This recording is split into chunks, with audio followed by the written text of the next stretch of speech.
Hey everyone, Misan here, and welcome to the To Be Honest podcast, the very first To Be Honest podcast.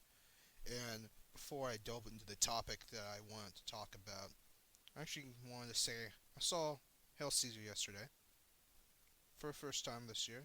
New release by the Coen brothers, starring Josh Brolin, George Clooney, Scarlett Johansson. There's countless others. I mean, who else is in there? I already said Scarlett Johansson. It's Channing Tatum, Jonah Hill, Ray Fiennes is in there too. It's a great cast. That one dude from Girls, not Adam Driver. That one of the dude. Forget his name. He's in there. Wayne Knight's in there. But anyway, it was a really good movie, I have to say. It was really funny. I mean, not as funny as some of the other Coen Brother movies. Like, I understand why they dumped it in February and not, during the award seasons. Like, it could get nominated for, like, Best Comedy or Best Comedic Actor. Josh Brolin, he did a really good job. Everyone did pretty nice. But it didn't have that amazing award season quality that the Coen Brothers had. It's like it's not one of their best films, but it's better than some of their other films. Like it was still a fun watch, and it was kind of cool because like Josh Brolin had the biggest part. Obviously, he's a star, and George Clooney had a big part as well. But everyone else kind of was in like a scene or two. Like Scarlett Johansson was only in three scenes. Shane James in two. He had one big musical number. Jonah Hill was in one. He pretty much did a cameo. It was just kind of cool because every turn, like Ray Fiennes is only in two scenes. Like every turn, you just think, "Oh wow, hey look at that, hey look at that, hey look at that guy." It was good. It was really interesting, and it's kind of funny at the end.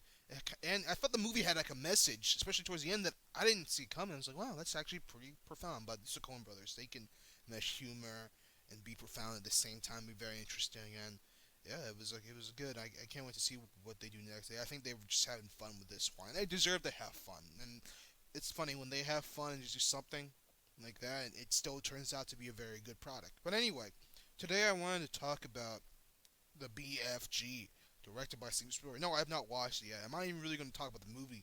I'm reading an article from Variety, and if you want to read along, I suggest you go on YouTube and look up that the Variety song that was on the Animaniacs, because it pretty much, you know, tells you how you gotta talk like Variety. Anyway, here, what's the article? The BFG flops. Has Steven Spielberg lost his blockbuster touch? Wow, what? I mean, he did say that. What's that movie he did last year? I haven't seen it yet. I forget the name. I feel bad. But he said that movie performed better than he thought he would, perform. And Lincoln did rather well at the box office. That was a big hit. Great movie. Daniel Day-Lewis won the Academy Award for it. So, I don't know. In 1975, Steven Spielberg ushered in the new modern blockbuster era when Jaws terrified audiences and smashed box offices everywhere. Yeah, it did. Broke a lot of records. It was a time when American directors were offering up a smaller, more intimate look at crime, politics, and society, such as One Flew Over the Cuckoo's Nest and Dog Day Afternoon, two of the year's biggest hits. But Spielberg went into the opposite direction. He's a maximalist. His work promised spectacle of the other that needed to be enjoyed on the big screen. Yeah, he did a lot of those types of movies. He did a lot of big, not necessarily action movies, but movies that had, like, spectacle, like they said, action, adventure. Over the ensuing decades, no director has maintained a firmer grasp on popular taste. Raiders of the Lost Ark, E.T. the Extraterrestrial, and Jurassic Park were popcorn movies totems for generations of film lovers, and Spielberg became synonymous with summer blockbuster season. True. If you ask anyone across the country or around the world to name a director, he's at the top of the list, says Paul. I can't pronounce this dude's last name. That's a hell of a last name. I mean, was it Durgarbeden? Durgarbeden. Maybe it's that. The senior media analyst had ComScore. The Spielberg brand is that strong. But taste shift and the failure of the BFG this weekend hints that Spielberg may be a different kind of filmmaker, one who no longer is attuned to the zeitgeist. The $140 million, sheesh, $140 million, man. It's just funny because Spielberg was talking about how these big like superhero movies are gonna like ruin Hollywood, these big budgets, but he just made a movie for $140 million. Good golly. $140 million children's fantasy echoes E.T. in its construction. There is a lonely child, a visitor from another world, and an underlying current of gentle uplift. It's easy to see why Walt Disney and Disney would think they had a hit on their hands. It's also easy to see why the movie probably didn't do as well as they thought, because we've seen this before and better. Not only were they getting Spielberg returning to the family film genre, but the BFG was based on beloved children's books by Ronald Dahl and boasted a script by E.T.'s Melissa Matheson. You know what's funny about the Roald Dahl books? Let's see. There's Matilda, which I think they did pretty well. I want to check that out actually. How did Matilda do? That was directed by all these movies by that are based on Roald Dahl books were directed by big directors. Like Matilda was Danny DeVito, and there was James the Giant Peach, which was directed by Henry Selick, and then Fantastic Mr. Fox, that was directed by Wes Anderson. So Matilda, 1996. It did all right. I mean, the budget was $36 million. It made $62.1 million. Not the greatest. How did James and the Peach? I'm pretty sure. I think that bombed. I think that bombed. James and the Giant Peach. Let's see. And oh, Susan Sarandon was in that movie. I didn't know that. Wow, that's a good cast. Susan Sarandon. That movie bombed big time. The budget was $38 million and made $28.9 million. Wow. I mean, that's a bomb. That's a big ass bomb. And let's see, Fantastic Mr. Fox. That movie. That's another great cast. I mean, I mentioned George Clooney. He was in Hail Caesar. He was in this movie. So was Meryl Streep. Oh, Noah Baumbach did the script too. Pretty much bombed. The budget was $40 million, $46.4 million. So the point I'm trying to make is that just because it's based off a Roald Dahl book doesn't mean it's gonna be good at the box office. I mean, the Roald Dahl books are classics. I love them, but they haven't shown to be real moneymakers. You can make a quality movie of them because they're great stories, but it seems that people aren't really showing to see them because I don't think a lot of kids really read the Roald Dahl books. Like, I was probably the last generation of kids who were, read Roald Dahl books. Like I remember in I want to say fourth, third grade, I think fourth grade, my teacher would read us Matilda. That's how I knew about Matilda. I knew about it barely before I watched the movie for the first time. The movies are good. Like Matilda was a very good movie. So was James Giant Peach, Fantastic Mr. Fox. I'm sure the BOG's fine. Got good reviews, but it just seems like not a lot of people are showing out to see them. Anyway, without a major star, however. Okay. Look, I'm tired of this stuff where, oh, you have to have a major star in a movie. Maybe it's because I'm developing my own stuff, but look, there are movies with big ass stars that bomb all the time. I'm trying to think of one right off the top of my head that's as of late, but what movie was it? I remember Brad Pitt not that long ago, a few years ago, Kill Him Softly, which was actually a pretty good movie. That movie was like the one of the biggest bombs of his career. Vince Vaughn has been having a string of bombs lately. Like that movie, She's Funny That Way had Owen Wilson. That movie bombed. So and there's plenty of other movies that have had big stars that bombed. Almost every big movie star. I mean, After Earth, I didn't necessarily bomb per se, but it underperformed, and that was Will Smith with his son. I mean, there's plenty of movies with big stars that don't do well. So saying, oh, he didn't have a big star in it. First of all, Bill Hader is not a huge star, but he's pretty famous. Rebecca Hall has been in a lot of movies. I mean, I think film goers, if you go to movies enough, you know who she is. She was in like Vicky Cristina Barcelona, Started for 10, there's a bunch of other movies she's been in. I think she's been on it for an Academy Award. So like she's popular. I mean, Mark Rylance was a star. He's not okay. He's not that famous, honestly, but he just won an Academy Award. Jermaine Clement. I mean, people love the Flights of Conchords. He was great in Men in Black 3, which is a huge movie, and he was what did he starred and co-directed that one movie What We Do in the Shadow, that mockumentary. That was really good. So it's not like he had a bunch of like unknowns. And first of all, people buy into a movie based on the concept first. I mean, yeah, there are movies that are aided by star power. Like, okay, let's be honest, Iron Man and Avengers. Robert Downey Jr. definitely aids those movies. Like, when I watched Avengers, I was interested because Downey was going to be in it as Tony Stark and Iron Man. But when you have a movie directed by Steven Spielberg, you're not really thinking about the actors who are in it. You're thinking, oh wow, that's Steven Spielberg. Like Tintin, for example, I watched that because Steven Spielberg directed it, not because of whoever was in it. I don't even know who was in it, to be honest.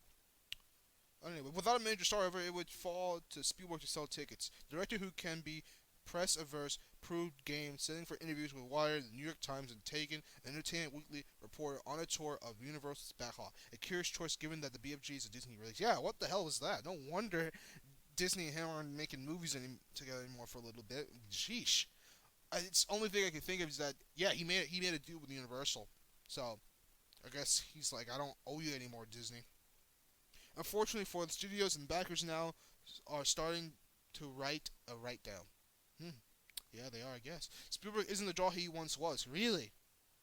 So after one movie, you're saying he's not the draw he once was? Oh, come on. The BFG was open to an animatic $19.6 million, is shaping up to be one of the biggest flops of Spielberg's career, arriving in 1941, his bloated World War II comedy. Wow, that sucks. Some of the failure of the BFG has to do with Spielberg's evolving artistic sensibility. Through the early aughts, his name above the title nods a film as an event, while his imprimatur helped lift the likes of Minority Report and War of the Worlds above the summer movie fray. Also had Tom Cruise in it too. That's where star power really helps. Tom Cruise is famous enough. He might be the biggest movie star of the last 30 years. So, he helped a lot there too. That's one time you could say a movie star. So it's not like stars don't help. Like, I wasn't trying to say that, but there's only a few people who are like Tom. Look, let's see, we got Tom Cruise. Oh, that's another one. Johnny Depp had movies last year that bombed, and I was gonna say him, but you can't even really say him anymore. It's like Tom Cruise, Will Smith, Robert Downey Jr., Matt Damon, maybe. I think Damon's had movies that have bombed too. Yet Spielberg seems to turn away from these types of films over the last decade, offering a steady diet of historical dramas such as War Horse, Lincoln, and Bridge of Spies. Okay, oh yeah, that's in it, Bridge of Spies. Okay, so I haven't seen Bridge of Spies or War Horse actually, but I saw Lincoln. That was a great movie, and War Horse got good reviews, and Bridge of Spies got, I think, better reviews honestly than Lincoln did. So, what's the big deal? I mean, he wants to make different kinds of movies, and I think they all did pretty well at the box office. So, he has the clout. He deserves to be able to make a movie. When he wants to make a movie. As he aged, so did his audience. The cinematic civics lessons were primarily geared at adults, many of the same people who grew up watching Jaws and Close Encounters of the Third Kind. His only real forays into overtly commercial terrain were Indiana Jones and the Kingdom of the Crystal Skull, financially successful but much loathed sequel. People shit on that movie, but first of all, I don't think it was that bad. I thought it was pretty entertaining. I saw the first three before I saw that one. I saw them all like in one day. I think like on Thanksgiving once, and I liked it. It's not that good, but it's not that bad either. People were expecting like freaking. I guess because it's been a while, they were expecting freaking Raiders of the Lost Ark. But I call it it's like Star Wars prequel syndrome. Like they were expecting such a great movie, but they just got an okay movie, so everyone just started hating on it. Look at the Rotten Tomato score; it's 77%. That's not bad, and I mean I think it got a higher score than Warhorse. And Roger Ebert gave it what, 3.5 out of 4. So I don't know about that, but I give it like 3 out of 4. And the features a Tin a motion capture audit that failed to fully ignite at the box office. At DreamWorks' production company, Spielberg's selection of films was erratic. For every Lincoln, there was a costly dud such as Need for Speed or The Fifth Estate. Yeah, he shouldn't have made those movies. His biggest success was producing Jurassic World, a return to Isla Nublar that Universal backed and Colin Trevorrow directed. Yeah, I mean that movie made a lot of money. It was a good movie. It wasn't great, but it was pretty good. It would have been better if he directed it. All the while, the ground was shifting beneath Spielberg's feet. Comic book movies are the rage now, not science fiction spectacles or B movie throwbacks of that kind that made it saying, "Oh, what are you talking about?" Didn't Interstellar like make a crap ton of money not last year, like 2 years ago? Like, what? What do you mean? And then Gravity made like a shit ton of money too, not that long ago. How are science fiction movies not, like spectacles not all the rage? I mean, yeah, comic book movies are definitely number one right now, but and I don't, you consider the BFG a B movie throwback? What? I don't understand. Okay, and when it comes to children's movies, Pixar is the new gold standard. True. The company's Finding Dory overshadowed the BFG this week and ranking up with 41.9 million in the third week of release. Oh wow! I was gonna say why did they go up against it, but they really did in 3 weeks. And it's Finding Dory's clean up. Okay, I gotta see how much money Finding Dory's made. Like, okay, let's look at Finding Dory. I have to. I haven't seen that yet. I haven't gone to the theaters yet and seen it. I really want to. I mean, it's gotten amazing reviews. It's only like I think the first movie at what like a 99 on Rotten Tomatoes, only like a 94 or something like that. Wow, phew. The budget was $200 million, but it's already made 500. I mean, $548.3 million. So yeah, they're cleaning up house. Oh man, that's insane. But also, it's way more critically acclaimed than Gift G, to be fair. So wait, where was I? The box office is dominated by fewer big movies, leaving little left for the rest. In the past, Spielberg hedged against his own appeal, partnering with stars like Tom Cruise and Tom Hanks. But in modern Hollywood, those actors' appeal is a wobbly. Yeah, it's true. I mean, Bridge of Spies. I mean, people are acting like it didn't do that great, even though it did pretty good. Actually, I'm gonna look up to see what Bridge of Spies did, because people are acting. I don't. Spielberg said on a podcast that he thought it did better than he thought it would do. So, like, what's the big deal? Let's see, Bridge of Spies. 91% Rotten Tomatoes is good. Also, I guess it was around the critical acclaim that Lincoln did. It made $40 million budget, $165.5 million. That's pretty good. I mean, it's not like it wasn't like a $300 million movie, but yo, that's good. I don't know why they're whining about that stuff. Where was I? It said okay, so they're wobbly. So like, Tom Hanks, I mean, I guess he's had a couple bombs here and there, but like he's still doing right. And Tom Cruise is still doing all right too. So okay, it's superheroes who sell tickets, not men and women behind the mask. Yeah, that's true. That's kind of true. But like I said though, Robert Downey Jr. being Tony Stark and Iron Man is what kind of drew people to that. I mean, those movies probably would have did good without him, but they did a little extra with them. So it's a balance. It's kind of true. Like, it's the superheroes more than the actors behind them. Like, who the fuck cares that Chris Evans is Captain America? Just to be honest, like, nothing against him at all, but like, who the fuck cares about that? Or like, even Mark Ruffalo, who's a great actor, being the Hulk, no one really cares. Or Scarlett Johansson, maybe Scarlett Johansson's a little something because she's just really sexy. But Tony Stark with Robert Downey Jr. that added extra appeal. Let's just be fair. Anyway. Even the era of the big director has faded. With the possible extension of Christopher Nolan or James Cameron, yeah, those guys are huge. There are very few filmmakers whose presence behind the camera is enough to set the fanboys like, I don't know about that. I mean, you're talking about mainstream. Even then, I'd still add David Fincher to that. And yeah, but David and Spielberg is still in there. Martin Scorsese, I would say for sure. And if you're talking about, and even Ang Lee to an extent, and Clint Eastwood too. And Woody Allen, if he makes a movie that critics like, I'd say people will flock to him. Seeing like Blue Jasmine made almost $100 million. Midnight in Paris made over $100 million. And you're just talking about film goers in general, like people that watch indie movies as well. Lawless Volunteer, I think I'm saying his last name right. That dude has a huge fan base, like a huge fan base. People flock to these movies. Like what's his name? The guy that did Drive and he did the Neon Demon. Like that dude has a big fan base too. So it's not so like it depends. Even if you're talking about mainstream, I wouldn't just say Christopher Nolan, James Cameron, or the other directors that people go and see. And that Alejandro Gonzalez Inarritu is getting up there. Peter Jackson's another one. Like he's pretty much a household name at this point. So what? And then Linklater and Thomas Anderson are like random. And Quentin Tarantino is huge. People go out to see a movie because Quentin Tarantino. His movies make a crap ton of money. I think The Hateful Eight didn't do as good as like Django Unchained and Glorious Bastards, but it still did pretty damn well. So I don't know what they're talking about. In a sign of the generational schism, when it comes to Spielberg's appeal, 50% of the audience is over 25 sided. The director has the reason for buying tickets. Yeah, and to the BFG, compared to 8% of those under 25, according to a survey by Comscore. Okay, so I guess his stock is going a little down. But yo, I mean, that's interesting. That's actually pretty damn interesting. But I guess his stock has gone a little down. But but you gotta look at it this way: how many people are actually just gonna see a movie just because someone's in that? Because movies are expensive. So yeah, like there could be a great director who directs a great movie. This movie's not a dud. Just a story wise and all something. It seems like a good movie, but there are some great directors who bad movies. Like I'm trying to think of one, for example, that was like I mean, he's not really a household name, but Barry Levinson director would rock the cash. But I didn't want to see that movie. Why would I pay $15 to go see a piece of shit? You know. So people, even then, I wouldn't just pay $15 to see just a decent movie. And I think kids don't want to just go see a decent movie just because it's Steven Spielberg. Steven Spielberg is a household name. Everyone knows his name. And, so people aren't just gonna. People want to. If people are gonna see a great, want to pay to see a great Steven Spielberg movie, it sounds like this is an okay Steven Spielberg movie. So that's what probably why people didn't want to go and shell out the money to see and say and his name wasn't like a big enough reason to go see it.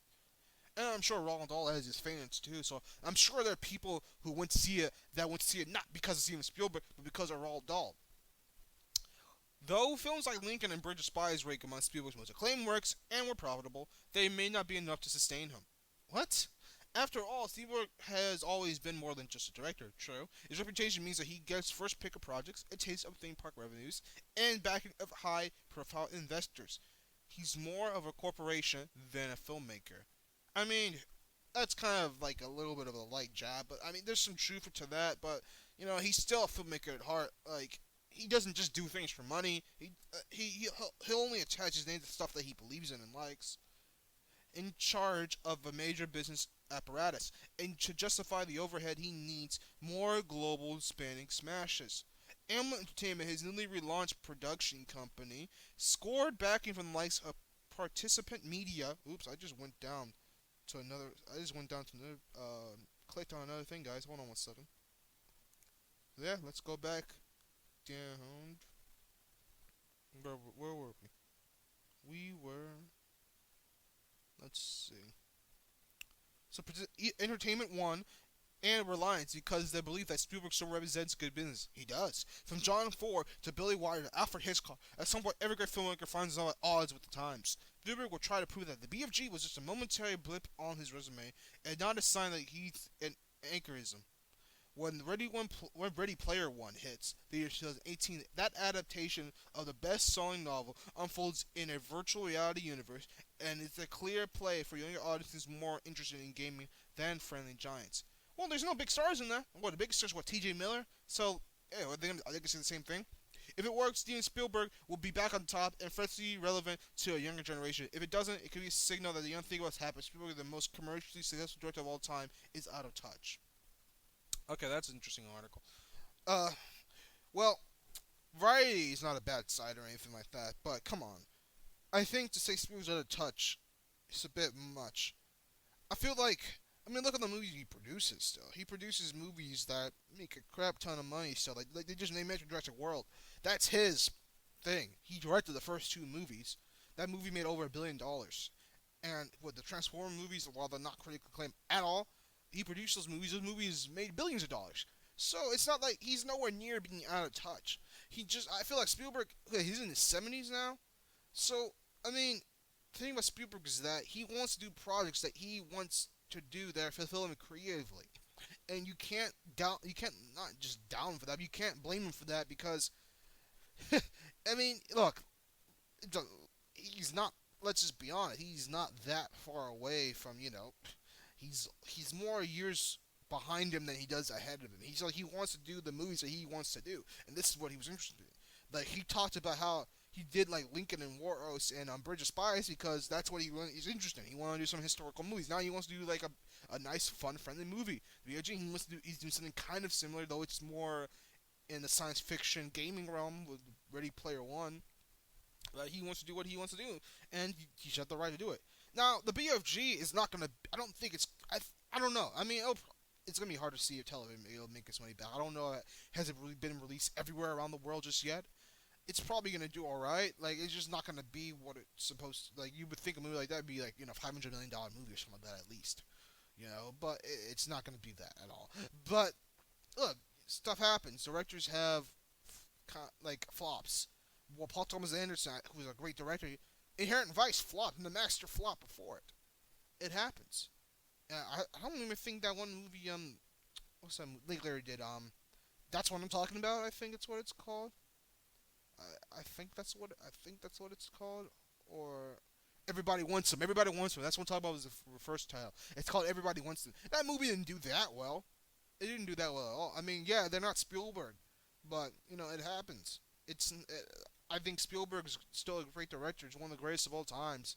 He's probably the director with the biggest brand name. I mean, I grew up knowing like his name when it was everywhere, especially when I was a kid.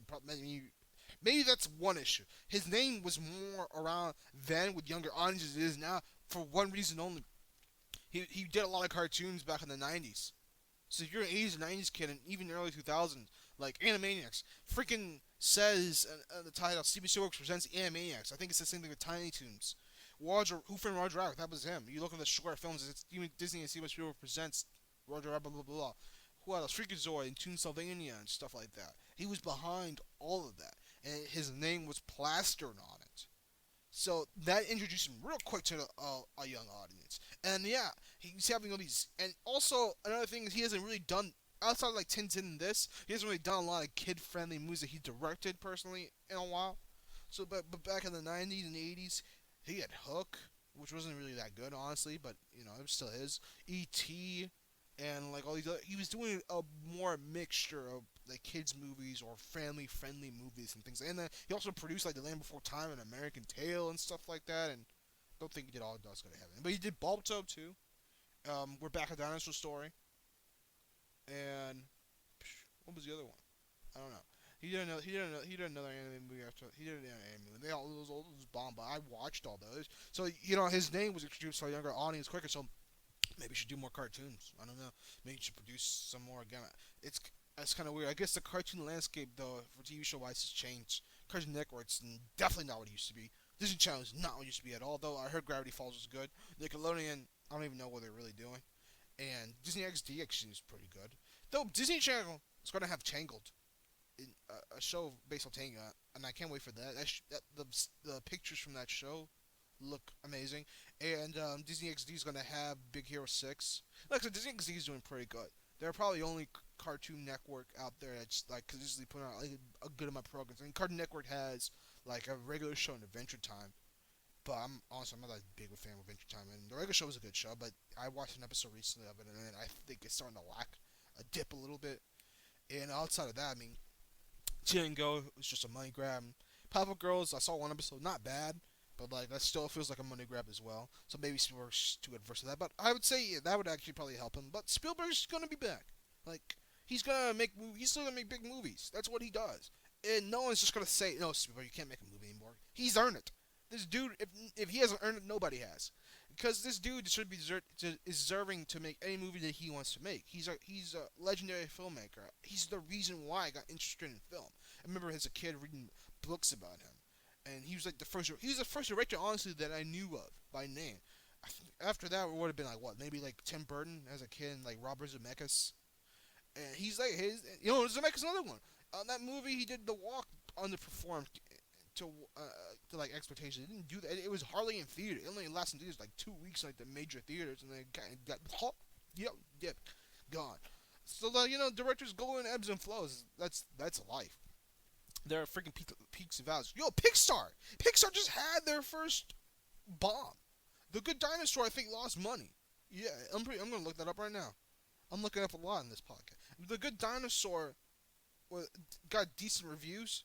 Actually, around the same reviews as the BFG, but it didn't. It was the first Pixar movie to lose money.